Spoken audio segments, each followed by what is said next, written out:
introducción de mis fantásticos acompañantes, porque creo realmente que no necesitan presentación. Pero bueno, yo soy Cristina Linares, de la Editorial Renacimiento y también de Ediciones Ulises.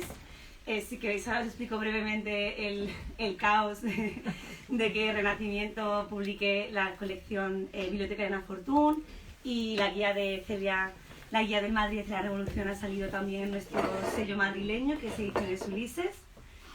Y yo creo que si os parece podemos ir ya. ¿Te parece bien, Lola? A mí me parece, todo lo que digáis me parece bien, lo que queráis. Muy bien, pues. Bueno, pues, como decía, unas breves pinceladas. Bienvenidas, bienvenidos a todos. Muchísimas gracias por estar aquí en un día de chapuzón. Y gracias a la librería Alberti, a Lola Larumbe, por supuesto, por acogernos, ¿no? tan amablemente. Y bueno, quería también pues empezar presentando a mis acompañantes. Tenemos a Manuela Carmena, abogada laboralista, jueza emérita y por supuesto alcaldesa de Madrid entre 2015 y 2019, y Celia Dicta.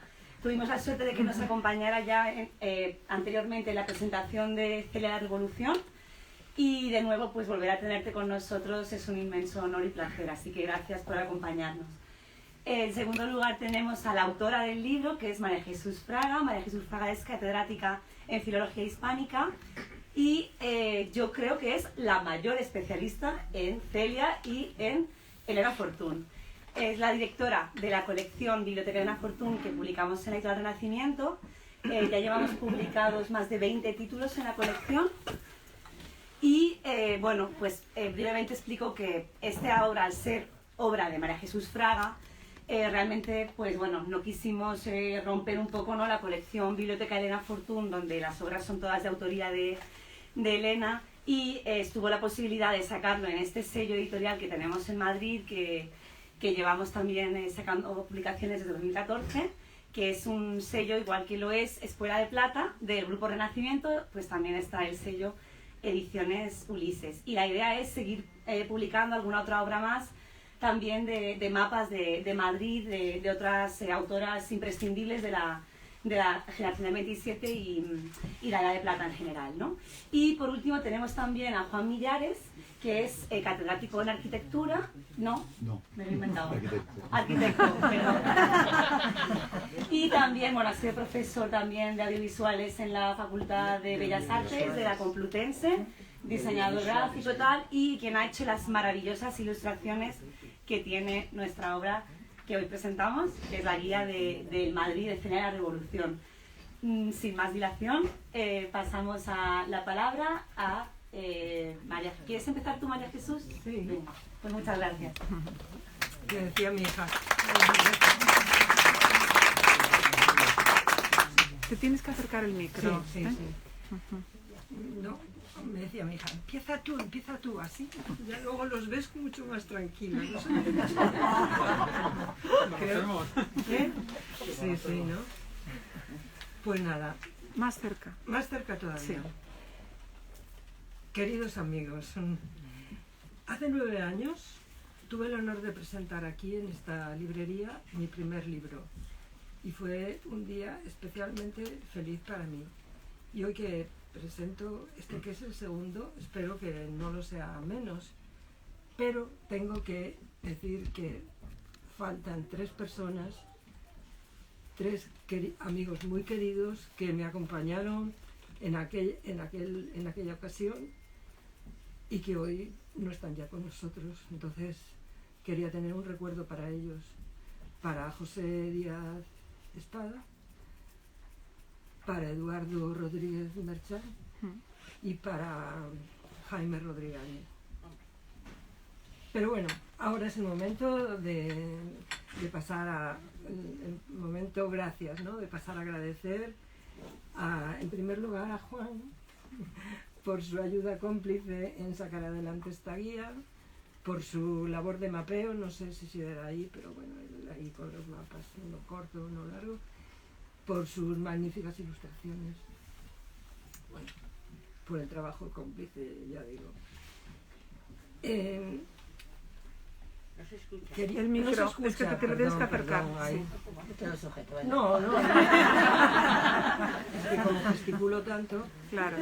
También quisiera agradecer a Fernando Castillo, el que ha hecho el prólogo, que es un prólogo estupendo, que hace una mirada de este libro desde el punto de vista de una obra que ha estado perdida y que se ha recuperado a lo largo, después de mucho tiempo, ¿no? Y en tercer lugar, los lugares no cuentan, a Cristina Linares, que es mi Amiga. mi gran amiga, la editora, mi paño de lágrimas y mi confidente. Y a Lola Larumbe por acogernos en su espacio, que es un espacio de encuentros, yo creo que es mítico ya, donde los libros desde las estanterías yo creo que hacen guiños a sus futuros lectores y ella hace como de una especie de Celestina ahí. Muchísimas gracias, porque ya digo que me emociona ser esta segunda vez. Y no sé si cumplo o no el protocolo, Manuela, pero te he dejado a ti. Te he dejado a ti en último lugar, creo que sí, creo que sí. Eso es lo que me enseñaron en mi pobre educación. Pero bueno, millones de gracias por venir. O sea, tanto Manuela como Elena son madrileñas, conocen bien la ciudad, la aman. Además creo que son amigas desde hace tiempo, por lo menos desde que Manuela empezó a leer desde su niñez los libros de las novelas de Celia. Manuela ya nos acompañó, como ha dicho Cristina, en la presentación del libro de Celia en la Revolución, la segunda edición en el 2016, y tanto su presencia como sus palabras son grandes responsables de la repercusión que ha tenido el libro y la reconocida notoriedad que ha tenido el libro. Y respecto a esta notoriedad quería hacer una corta reflexión en el sentido de decir que la notoriedad de un libro se puede estudiar desde el punto de vista cuantitativo, pues viendo el número de ejemplares, las distintas ediciones, pero ya desde el punto de vista cualitativo las variables son bastante más complejas, ¿no? Entonces, en las reseñas que ha merecido, los redactores que se ocuparon de ellas, el lugar donde han sido publicadas, luego, por ejemplo, las nuevas monografías, si están incluidos las monografías donde estudian el estado de la cuestión, pues sí está recogido el libro, que sí lo está, por lo menos en las más importantes que he conocido. Pero aún yendo un paso más, un libro ya está al borde de figurar como preclásico. Soy muy atrevida, pero con Elena Fortún siempre lo soy. Y que tiene un derecho de pervivencia, y es que otros autores, otros creadores lo consideren de suficiente interés como para darlo a conocer a otros públicos distintos al lector de un libro impreso. Y entonces no puedo dejar de mencionar, o sea, aumentar la audiencia. No solamente es un libro para leer los aficionados a la lectura, sino a otras audiencias. Entonces quiero hablar aquí, mencionar la obra, el guión que hizo Alba Quintas para la obra teatral Celia en la Revolución, que dirigió María Folguera para el Centro Dramático Nacional. También quiero nombrar la cartografía digital que está albergada en la Biblioteca Regional de Madrid, que hizo un equipo que también es otra manera de acercarla a un público más digital, más amigo de la lectura fragmentaria. Y ahora este sería un tercero que me honro en haber en firmar, aunque realmente mi labor ha sido pues muy pequeña, ¿no? Pero en definitiva este es un libro que también pretende hacer llegar una obra aunque sea de una manera fragmentaria, en todo caso es una lectura muy actual, a otro tipo de lectores, porque esta guía, yo, que soy muy vaga, desde luego la leería sentada en mi sillón, no haciendo los paseos o los recorridos que de allí se pueden obtener. Pero bueno, pues da la oportunidad de conocerlo a gente que está interesada, como ahora parece ser que es la última moda de hacer paseos itinerarios, pues literarios o de cualquier otro tipo. Elena Fortún, cuyo verdadero nombre era Encarnación Aragoneses, perdón, a ver, así como agua mejor.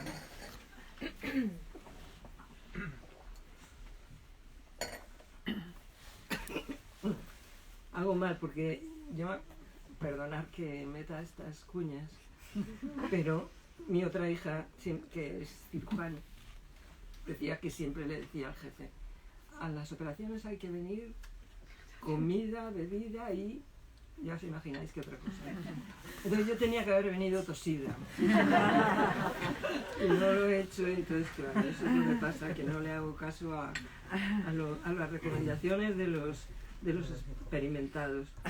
Bueno, Elena Fortún os contaba que su nombre verdadero era Encarnación Aragoneses, había nacido en Madrid en 1886 y en 1933 había publicado Celia lo que dice, que como sabéis todos es la primera novela de la saga familiar más notoria, más importante de la literatura española, en la que se obvian, excepto en este libro, las referencias a los espacios históricos, mientras que abundan las referencias a los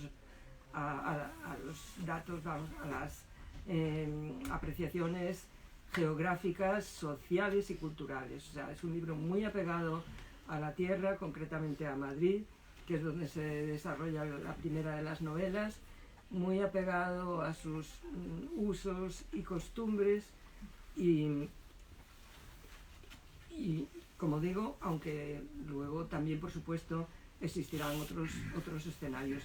En el primero de los libros, Madrid era una ciudad pues que estaba creciendo inopinadamente, llegó a tener 1 millón de habitantes gracias a la gente que acudía de los pueblos cercanos, del medio rural, ya que se había reducido enormemente la tasa de mortalidad. Por otra parte, no hay que olvidar que Madrid era la ciudad natal de la autora, que había nacido en la calle Bailén, que había vivido 50 años en Madrid. Los 50 años justo era la edad que tenía cuando empezó la guerra. A salvo estancias muy cortas en otros lugares, pues ella permaneció aquí. Y no solo eso, sino que tiene que estar mirando la hora. No. Se estaba rascando.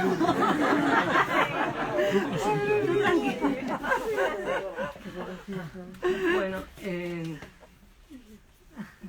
había vivido en multitud de direcciones, o sea, vivió en la calle Bailén, en la calle Huertas, donde Manuela le colocó una placa, en la calle Ponzano, en la calle Caracas, en la calle Villanueva, en fin, en muchísimos sitios. Luego terminó viviendo en un hotelito de Chamartín de la Rosa, que tiene mucho protagonismo en el libro de Cena en la Revolución. O sea, ese hotelito lo compraron en 1929, que era en una colonia de periodistas. Era uno de esos hotelitos baratos que ella amaba porque tenía jardín y ella era muy, muy amante de la naturaleza, aunque totalmente urbana. O sea, ella, quiero decir, las circunstancias la obligaron a ello. Es decir, que había sido también cronista de Madrid tanto antes como durante la guerra y, como sabéis todos, también tenía una gran capacidad de observación. Entonces todo esto, y junto a su vida social y familiar, que el marido era, bueno, pues dramaturgo, etcétera, pues hicieron que realmente era una persona que conocía muy, muy bien Madrid. El componente autobiográfico de la novela, pues no, añadido a todo esto, no debe de extrañarnos la profusión de topónimos y de otros detalles especiales que abundan en la obra. Entonces, esos fragmentos que contienen un topónimo o una, bueno, pues es precisamente una referencia a una tienda, a un edificio, a una plaza, a una parada de tranvía, son los sitios que hemos elegido para tomar un fragmento, enriquecerlo con las ilustraciones de Juan y con una contextualización del momento en que sucedía esa anécdota narrada por Elena Fortún. La novela, el carácter itinerante de la protagonista nos permite, en primer lugar, ser testigo de la radical transformación del aspecto físico de la ciudad. Ella misma, Celia misma dice, ¿cómo ha cambiado Madrid? Dice en febrero de 1938. Los cambios urbanos ya se perciben a la semana del golpe y no hacen sino aumentar a medida que transcurre la guerra. Pero ya cuando Celia llega a Madrid el 25 de julio, porque estaba en Segovia, cuando llega a Madrid ya puede observar que hay árboles truncados, suciedad, polvo, síntomas de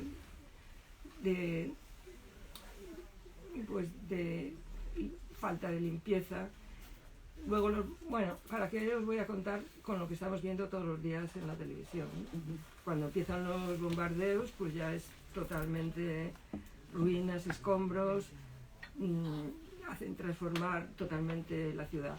En el libro de Celia hay otros elementos que nos conmueven mucho más, y es cómo va encontrando los cadáveres de los fusilados la noche anterior por la incontrolable represión republicana de los primeros meses, abandonados en los descampados. Ella vivía en Chamartín, Chamartín ni siquiera era ni siquiera, no pertenecía a Madrid, era un pueblo, y por lo tanto tenía un espacio.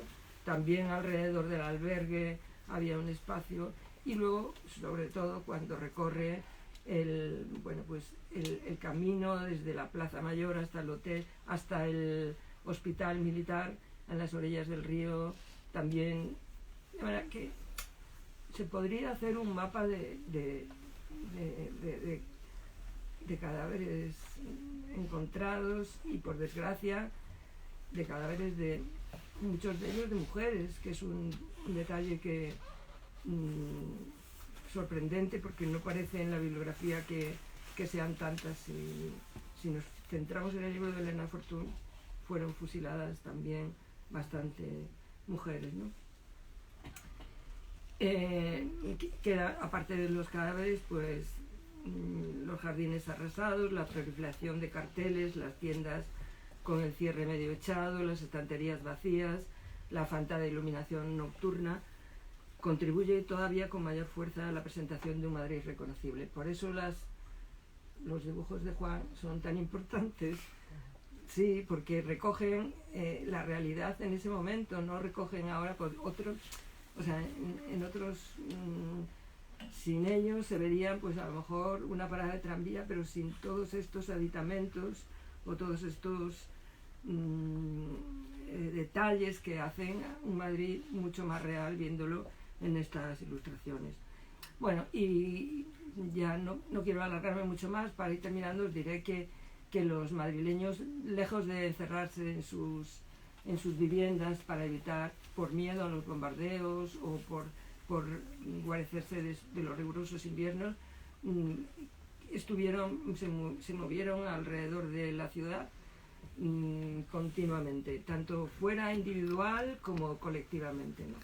Entonces, bueno, aparte de las primeras movimientos de las capas sociales que estaban más arrinconadas en el extrarradio, pues está el movimiento de todos los que vivían en las zonas bombardeadas. Por ejemplo, en esta, me acuerdo precisamente de su amiga Cicina, que luego podemos hablar más de ella, vivía en esta misma calle, en la calle Tutor 61.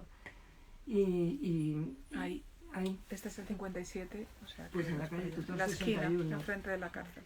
Pues ahí vivía, y entonces, bueno, pues enseguida fue esto, entonces todo este barrio pues tuvo que buscar abrigo y vivienda y refugio en otros barrios más seguros. Luego ahí hay que añadir los que venían evacuados de los pueblos cercanos a Madrid, que habían sido tomados por los rebeldes, y luego también la gente que se va. El ayuntamiento promueve que haya una evacuación de Madrid porque quería un poco quedarse únicamente, dada la falta de comestibles que iba habiendo, pues solamente con la tropa para no tener que alimentar tanta gente. Las familias se deshacen, los hombres van al frente, los niños en las colonias. En fin, la transformación social es absoluta y total. Pero Celia vive todas esas transformaciones, pero además individualmente su condición de hija de un militar que ha sido herido y está internado en el hospital de Carabanchel, el hecho de que viviera primero en el barrio de Salamanca, luego en el albergue de Serrano y más tarde en el propio Chamartín, hace que recorra Madrid de punta arriba, y entre la contraportada se dice que si quisiéramos saber los kilómetros que han dado, pues sería difícil, pero desde luego serían muchos, ¿no? Eso es una cuestión muy característica de Elena Fortún. Yo me acuerdo en Patita y Mila Estudiantes, pues la autora se las apaña para que su vivienda esté lo más lejos posible de la academia donde las niñas estudian, de manera que tienen que coger un tranvía, hacer un empalme, coger otro tranvía, hacer tiempo en un sitio para poder comer, y luego las amigas viven también pues en sitios muy alejados. Le encanta la ciudad, ya he dicho antes que era una autora esencialmente urbana. Bueno, el último tiempo, los últimos años, lo que mueve a Celia, ya el padre no está, ya las niñas, las hermanas también se han ido, ya Celia y Elena Fortún pues ya no disimulan mucho, son la misma persona, ya la mayor parte de los desplazamientos son en busca de alimento, de manera que podría llamarse, hace una geografía del hambre, ¿no? O sea, ya Madrid es un sitio de bares ya pues venidos a menos, de sitios inverosímiles donde encuentran comida, de venta de todo tipo de alimentos insólitos, de mercadillos, de zocos donde se hace trueque. Y esto indica que había una red social interna que hacía que evidentemente, pues sobre todo vía mujeres, pues hubiera una comunicación y se dijera, Celia, la amiga María Luisa, que es más espabilada que Celia, le diga, pues me he enterado de que tal sitio, no sé cuánto. Entonces, eso nos quiere decir, aparte de que los periódicos también hacían indicaciones sobre los sitios donde podía haber probabilidad de encontrar alimentos. Entonces, bueno, pues ya termino. Hemos hecho 8 zonas para dividir, donde las hemos separado de acuerdo con los lugares donde frecuentaba más o donde suceden los elementos, las anécdotas, lo más importante. Y ya dije que bueno, pues que va acompañado de un fragmento de la novela, de las ilustraciones de Juan y de un pequeño comentario para situar el texto. El paseante entonces, bueno, lo único que quería decir ya para terminar es que no es una guía al uso, porque no busca destacar los lugares destacados de Madrid, sino que intenta mostrar los lugares casi siempre modestos por donde transitaron los madrileños durante la guerra, ¿no? Que son paradas de tranvía, plazas. A través de los itinerarios que propone, nos hace saber en qué lugares se abandonaban los fusilados, dónde caían las bombas y con qué alegría se podía recibir en la estación de Delicias un paquete con comida. La idea es que sin pretender dar ninguna lección ayude a quien la utilice a comprender mejor cómo vivieron los madrileños durante el transcurso de la guerra. Y esto es un poco lo que quería contaros. Le paso el micrófono a Juan. Sí, perfecto.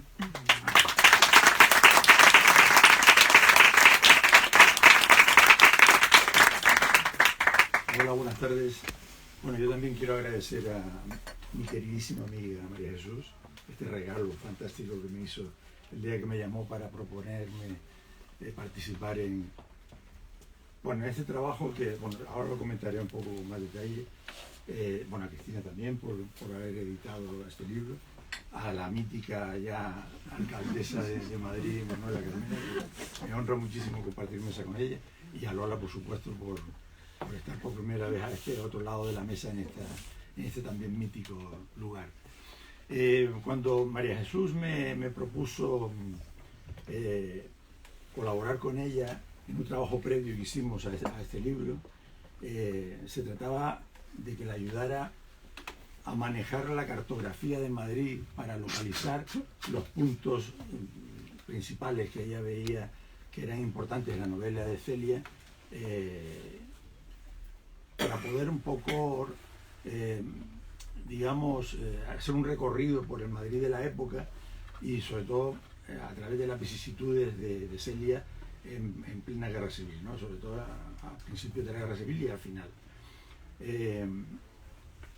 Bueno, pues era un trabajo más bien de diseño gráfico, más bien de manejo de cartografía, de mapas y demás.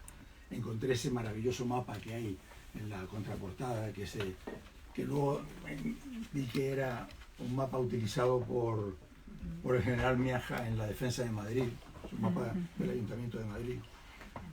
Y bueno, pues a partir de aquí empezamos a localizar los puntos que María Jesús me iba aportando, que le parecían interesantes, y de repente se me ocurrió que podía estar bien, la verdad que fue una idea bastante descabellada por mi parte, porque luego me llevó un trabajo enorme, pero bueno, en principio hacer ilustraciones de esas localizaciones, ¿no? Es decir, la idea era hacer una reconstrucción del Madrid de la época, pero con los personajes en esas localizaciones, ¿no?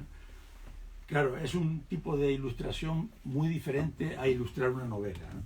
Porque en este caso concreto el protagonista es la novela, los personajes y la acción, pero también la ciudad, los edificios, todo el entorno urbano que rodea a los personajes. Y esa especie de diálogo que se establece entre la ciudad y los personajes es lo que a mí me interesaba realmente de la propuesta de María Jesús, y por eso le propuse lo de hacer las ilustraciones, ¿no? Hacerlas me llevó mucho tiempo, pues fueron muchas, fueron como del orden de las 40 ilustraciones, aquí hay muchas menos, ¿no? Y bueno, simplemente fui localizando esos puntos de la novela, viendo cómo estaban en la actualidad, haciendo fotos, acudiendo a Google, en fin, haciendo toda esa labor de búsqueda actual y confrontándola con imágenes que tuviéramos de la época de la Guerra Civil, ¿no? Para ello me obligó a estar, digamos, haciendo una especie de fotomontajes continuos entre la imagen actual y la imagen de la época, porque muchos edificios habían desaparecido y habían cambiado mucho los entornos en muchos lugares, ¿no?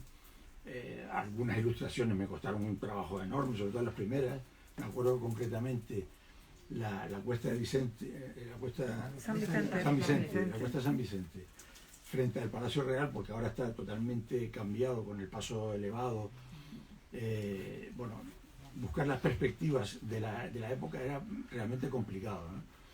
Luego el cuartel de la montaña, que había desaparecido. Yo me acuerdo cuando llegué a Madrid, yo vine a Madrid en el año 63, ¿no? Y ya aquella era una explanada total. Incluso me acuerdo que en el primer proyecto que hice yo en la Escuela de Arquitectura fue el proyecto de un parque en la explanada del cuartel de la montaña. Con lo cual, para mí era inimaginable cómo era el cuartel de la montaña en aquel lugar, ¿no?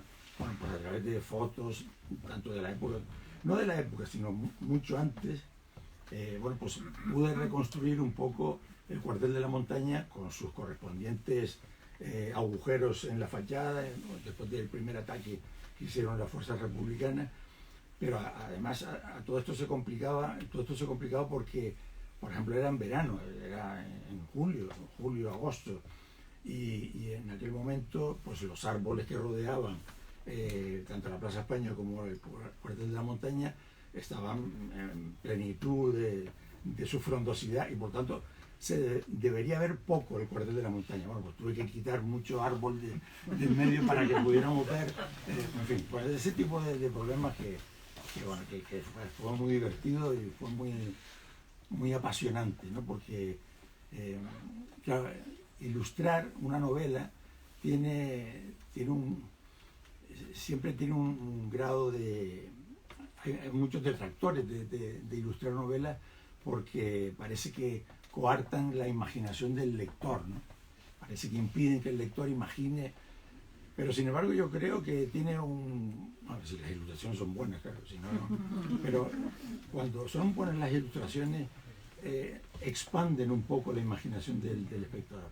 Y en este caso concreto, digamos que yo tenía algo añadido, algo que me favorecía, y era que en realidad yo lo que intentaba era documentar cómo era el Madrid de la época y situar en esos documentos a los personajes correspondientes.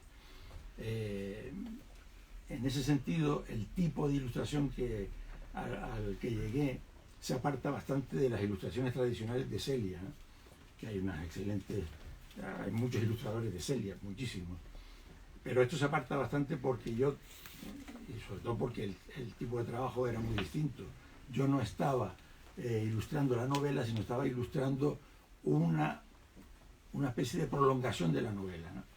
Y eso me llevaba a que las fotos que María Jesús iba a utilizar no se distanciaran mucho de las ilustraciones, que las ilustraciones fueran una especie de prolongación de la fotografía añadiendo los personajes, ¿no? Y para que todo tuviera una cierta coherencia, una cierta uniformidad. Bueno, ahí está eso, y la verdad es que disfruté mucho, trabajamos mucho, la verdad, estuvimos ahí peleándonos con las imágenes y con las localizaciones, con situarlos en el mapa.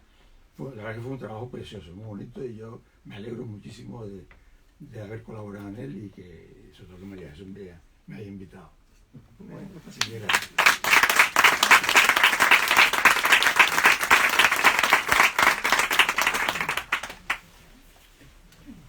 Bueno, pues muy buenas tardes a todos y a todas, y lo que os tengo que decir es que María Jesús y Juan habéis hecho una joya de libro, ¿no?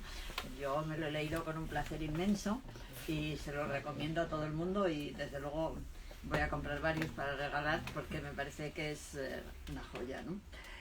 A mí me parece que... ¿Por qué digo que es una joya? En primer lugar porque se ha hablado muchísimo de lo que pasó en la guerra civil, se ha hablado muchísimo de lo que se vivió en Madrid, el hambre, el horror, pero yo creo que en la manera en cómo lo cuenta Elena Fortún, poniendo en boca de un adolescente lo que está viendo, es único. Yo creo que Celia en la Revolución es un libro único, y quizá por eso emociona tanto, ¿no? Porque hemos oído muchas veces las cosas que han pasado, pero como ella lo cuenta, no, porque lo cuenta sin adjetivos, lo cuenta como una persona simplemente que ve, se asombra, llora o ríe, pero no hay adjetivos, ¿no? Es la manera de contar de un adolescente, ¿no? Yo eso creo que es grandioso, ¿no? Tengo que deciros que yo, claro, soy de las lectoras yo leí desde muy pronto Celia, soy la pequeña de otras hermanas, ¿no? Los libros eran de mi hermana mayor, y yo desde muy pronto pues tuve el Celia lo que dice original, con los dibujos originales, que luego hablaré algo de esto porque me interesa mucho, y naturalmente pues me entusiasmó, ¿no? Es decir, yo creo que en cierta medida, no sé si a mí sola o a muchas mujeres de mi generación, tuvimos conciencia social, fijaros lo que os digo, leyendo a Celia, ¿no? A Celia lo que dice, ¿no? Cuando yo era alcaldesa, y me vinieron a ver los comerciantes de la calle Huertas.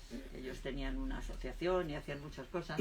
Yo les propuse el que hubiera ese homenaje a Elena Fortún en la casa de su niñez, porque la casa de Huertas, para Elena Fortún, yo creo que tiene la importancia de esa amistad con la hija de la portera, que después ella es capaz de contar de una manera tan deliciosa cuando cuenta el Día de Reyes.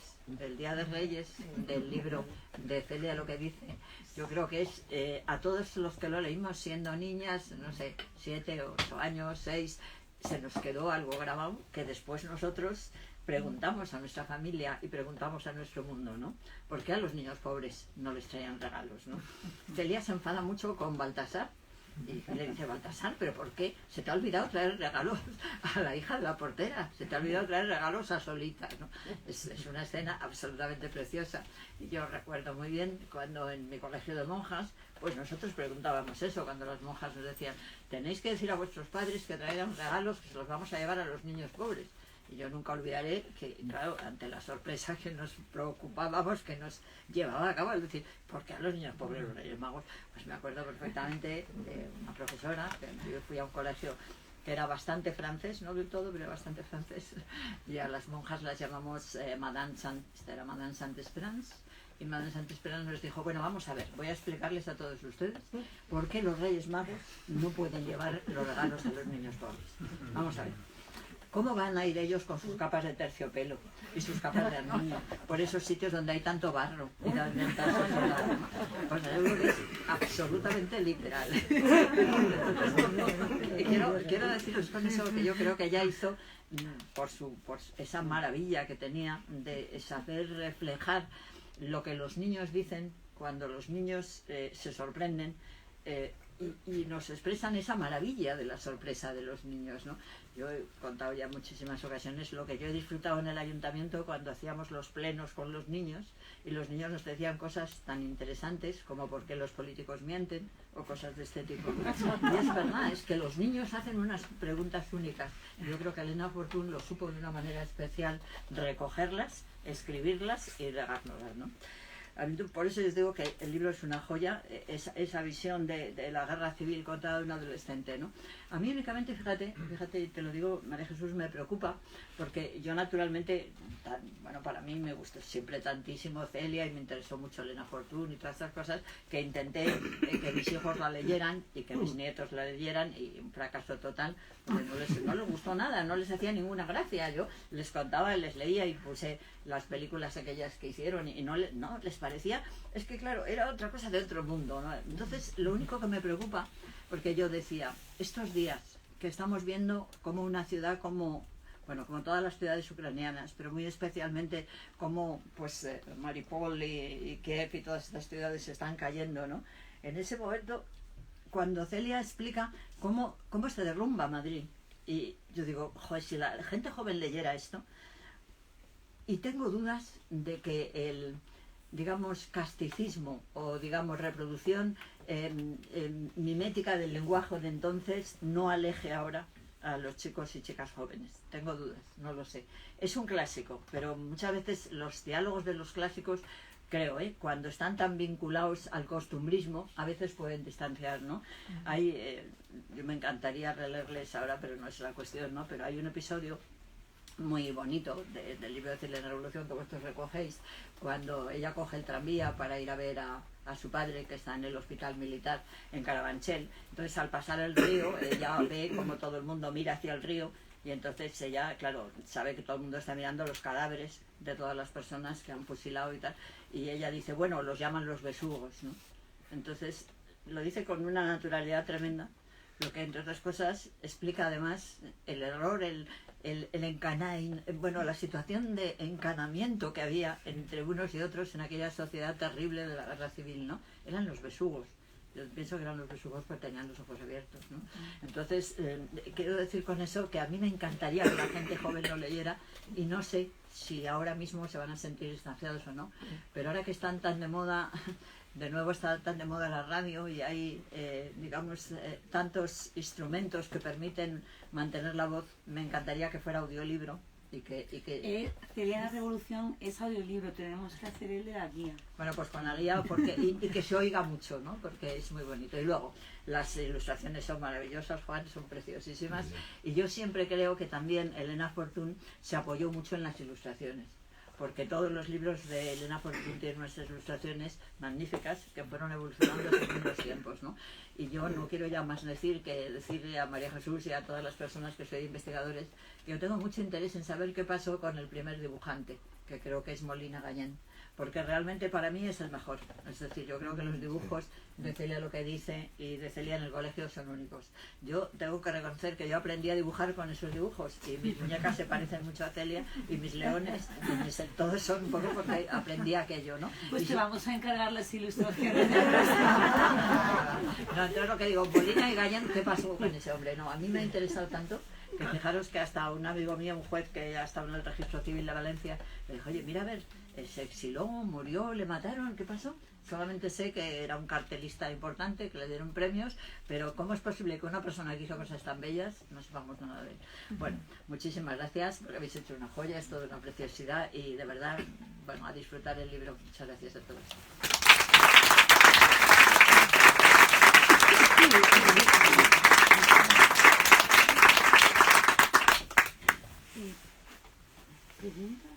Preguntas sí, pero como Manuela me ha hecho un par de, vamos, indirectamente o directamente, me ha hecho ya un par de preguntas. Yo creo que Cena la Revolución sí les interesa a los jóvenes de ahora. Lo digo porque me fastidia hablar de mi experiencia, pero eran muchas charlas en institutos, donde hay profesores que tienen con muy buen tino, han puesto a Cena la Revolución como libro obligatorio de lectura, o bueno, o como libro, lo que quieras, como obligatorio, como no, pero apoyando pues la historia y tal. Y realmente he encontrado muchas diferencias, también hay que decirlo, según dónde estaba situado el instituto. He tenido suerte en algunos que mostraban verdadero interés e incluso llegaron a hacer también una pequeña cartografía. Y yo creo que ese libro sí les llega a los jóvenes y sí que se recupera. O sea, este libro yo creo que sí. Los libros ya más infantiles creo tener mis dudas. Desde luego mi experiencia con mis hijas, y ya está bien de hablar de ellas, pero fue muy distinta porque así como una es una feriadicta total, a la otra recuerdo que le pagaba un duro por cada capítulo que leía, porque si no, no había manera. Entonces, bueno, sí que tienen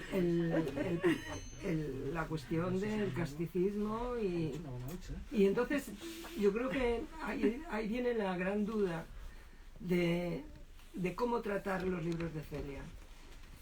Quiero decir, algunos puede que parezca que necesiten anotaciones, pero claro, las anotaciones echan para atrás a los niños, ¿no? Es eso de notas y tal. Atraen, por ejemplo, esta colección, pues una colección que yo creo que quien más se siente atraída por ella, dejando Celia la Revolución como único, como especial,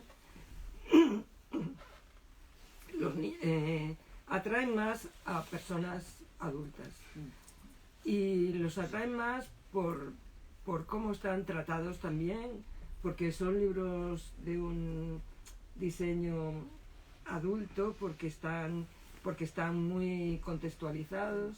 Entonces yo creo que todo eso a los niños, digamos, les sobra.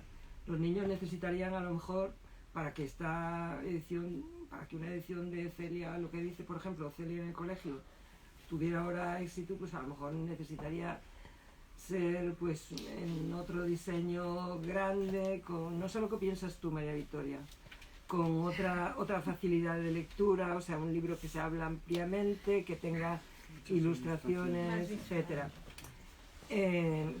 Entonces sería una ilustración que podríamos decir que es un libro infantil. Ahí sería, yo creo, la pregunta, vamos, preguntaríamos sobre seguro si llegan o no a los niños de hoy. Yo, esperanzada, pienso que sí, que tienen recursos y siguen teniendo gracia para llegar, unos más que otros, desde luego. A lo mejor es una locura intentar hacer que lleguen todos. En esta colección sí, por supuesto, porque es una colección que, ya digo, tiene su mayor sentido en los adultos. Y eso es lo que te quería comentar. O sea, que yo creo que Cena en Revolución y el último, el que es inédito, Opus 2 entero, esos están salvados para mucho tiempo, para permanecer mucho tiempo. Los infantiles, ojalá que sí, pero lo tengo más dudosa. ¿Tú qué dices, María Victoria? Bueno, yo creo que no... No se la oye, si no coge el micro no se la oye. Bueno, gracias por la interpelación y para darme ocasión de hablar y enhorabuena por todo tu trabajo y vuestro trabajo, ¿no? Pues es que, según estabais hablando, me estaba reflexionando también desde el punto de vista del análisis literario, que es lo que yo hago, es mi tarea, ¿no?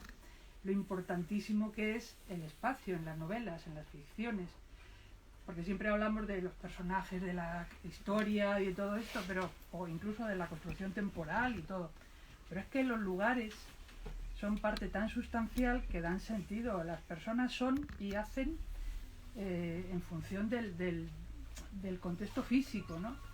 Y claro, lo que pasa con Elena Fortún es que está muy apegada no solo a un contexto físico, material, geográfico, digamos, sino social, cultural y todo esto, que no tiene absolutamente nada que ver con el de hoy y con los niños de hoy, pero nada, de nada, de nada. Y claro, las obras que tienen, no sé, crean un universo, digamos, más fantástico, más atemporal, más relacionado con lo legendario o algo así, pueden tener vigencia más tiempo, pero bueno, yo también por la experiencia de lo que he visto, ¿no? Un mundo como el de Celia, Cuchifritín y todos los demás, tan cercano a la coyuntura, al contexto, a los detalles de la vida social, cultural, familiar, etcétera, etcétera, de ese momento, es muy difícil que, aunque le pongas unas ilustraciones maravillosas o expliques lo que quiere decir, les diga algo ahora, a los niños ahora. Por eso, ¿quién está disfrutando con todas las reediciones de Celia? Pues quienes hemos leído a Celia. Yo la he mamado también de mi madre, por cierto, que tiene la primera edición de Celia lo que dice, coloreada por ella, las ilustraciones de Molina Gallén, que estaban en blanco y negro, claro. O sea, ha llegado hasta aquí, pero por ejemplo mis sobrinas, yo no tengo hijas, tengo hijos, pero mis sobrinas, pues ya no, ese entusiasmo que hemos mamado nosotras, pues no lo tienen, cuanto más los niños más pequeños. Es mi opinión, bueno, no sé si estará fundamentado. Perdona un momento. Quería decir que ella es María Victoria Sotomayor, que ella sí que es catedrática de filología. No, yo no, Cristina me ha ascendido. Todos catedráticos. Que eres catedrática de nutrición animal, María Jesús. No, a mí una de las cosas que más yo no leí a Celia cuando pequeño, era más lector de Guillermo Brown. Claro. Más en Canarias yo no recuerdo que Celia fuera conocido. El caso es que a mí me ha sorprendido mucho leerla ahora, porque te das cuenta cómo crece el personaje en la novela, cosa que es bastante extraña, ¿no? Guillermo Brown no crece, los héroes de novelas infantiles no crecen nunca, pero este personaje sí crece, entonces claro, el lector tiene que crecer también con él. Por eso esta novela es que no es una novela para niños, es una novela, pero al mismo tiempo es una novela que utiliza un lenguaje muy próximo a los niños. Eso es una mezcla muy extraña, ¿no? A mí, por eso me sorprendió tanto cuando la leí, me quedé totalmente impresionado. En primer lugar por la crudeza de las descripciones, eso que comentaba Manuela de la falta de adornar, ¿no? la visión que tiene ella del horror que está viviendo. Bueno, eso que comentabas de los besugos y todo esto, este encanallamiento de la época.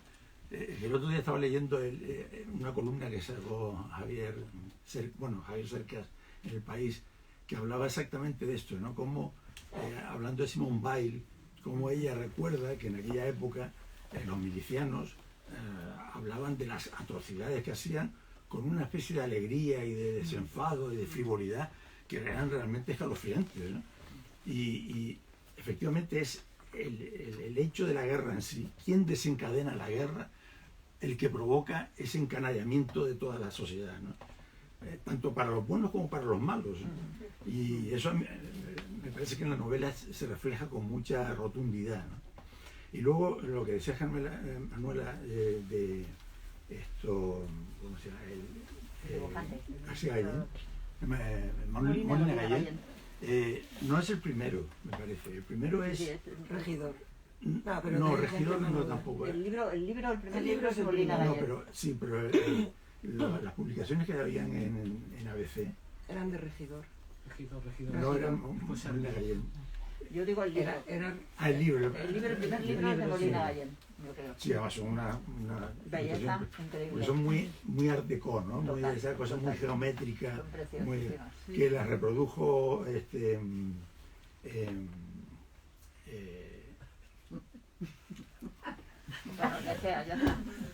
sí, no, la serie de televisión. La reprodujo en los títulos de crédito y una ilustración fantástica. Y nadie sabe qué pasó con este hombre. Yo creo que sí. Mira, lo único que puedo decirte, yo creo que debió morirse en la guerra. Él era... En el registro civil no aparece el fallecimiento. No. Y aparecen, o sea, porque a todos los demás más o menos yo les he podido seguir la pista, aunque, bueno, este tampoco es que me haya roto la cabeza, pero vamos, intenté seguir la pista varias veces. Gente de Valencia también intentó, y quitando eso lo que tú has comentado, que era pintor, sobre todo cartelista, mucho de fallas y de toros también. Y este es de los pocos trabajos que se conoce de literatura infantil que haya hecho. Pero hay un libro donde a partir de cierto momento, si os fijáis, y así compradlo y así lo veréis bien, que es Celia en el colegio, donde la primera edición tiene, no recuerdo, imaginar 44 capítulos. Y la segunda, que ya está publicada en 1939, tiene más capítulos. Y esos capítulos ya están ilustrados por Cerny. Claro. Entonces, eso a mí me hace... Bueno, es una fantasía, pero eso a mí me hizo pensar pues que lógicamente el editor hubiera querido, porque claro, uno lo ve, uno que lee Celia en el colegio con ojos de... Bueno, está por ahí María José Blas, creo que sí, ¿no? Ella sabe muy bien cómo hay que leer los libros. Es una librera insigne de la librería del Prado, sabe muy bien cómo leer y las ilustraciones y todos los datos que indican los libros. Entonces yo no creo que el editor hubiera querido de por sí tener 4 capítulos con otro ilustrador. Es una cosa no habitual. Yo creo que tiró de otro ilustrador porque probablemente habría muerto en la guerra, porque es justo del 34 al 39 que desaparece todo rastro. Pero no puedo decirte más. Sí, no sé, yo es que los dibujos estos de Molina Gallén de Celia en el colegio, los que no habéis visto la edición inicial, son ideales. Yo estaba recordando cuando Celia cree ella descubrir un gran escándalo porque ve que el padre restituto debajo de la sotana lleva pantalones, ¿no? Entonces, claro, eso que ahora a nadie le hace gracia, porque la locura va con pantalones, ¿no? Pero en su día, como ella lo cuenta, es una precisa. Y el dibujo parece que lo estoy viendo de Molina Gallén, es único. No, según parece, ese fue uno de los motivos más importantes para que fuera prohibida la obra, ¿no? Tú eres experta en censura también. No porque ella censure, ¿eh? Menos mal que lo aclaras.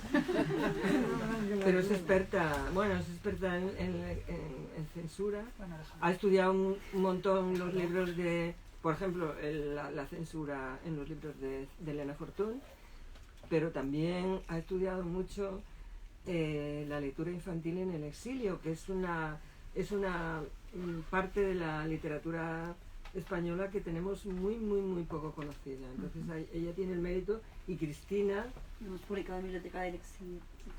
lo ha publicado recientemente en la Biblioteca del Exilio. O sea que, bueno,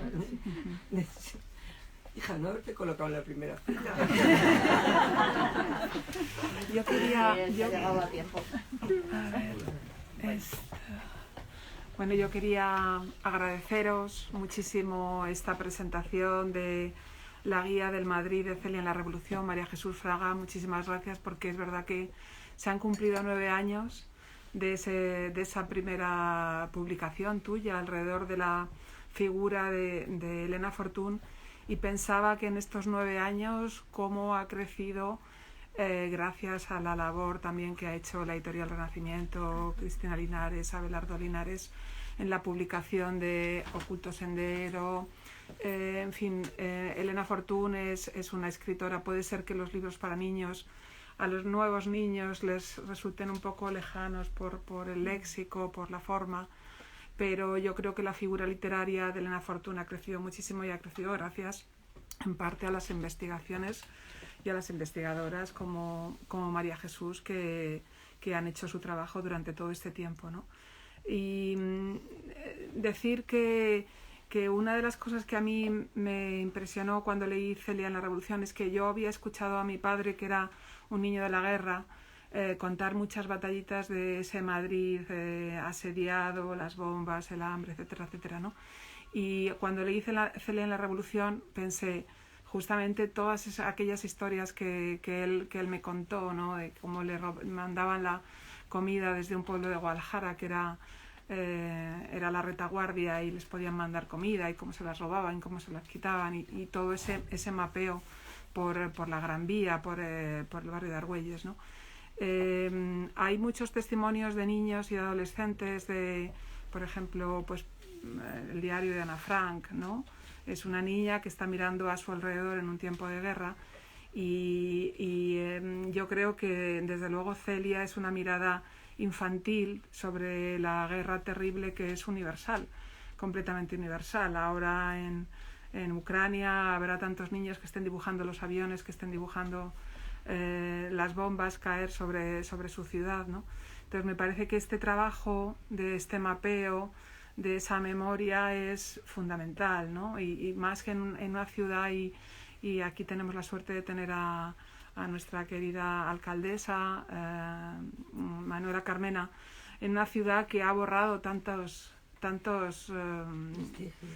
vestigios, ¿no? Tantos lugares importantes, borran los lugares y se borra la memoria.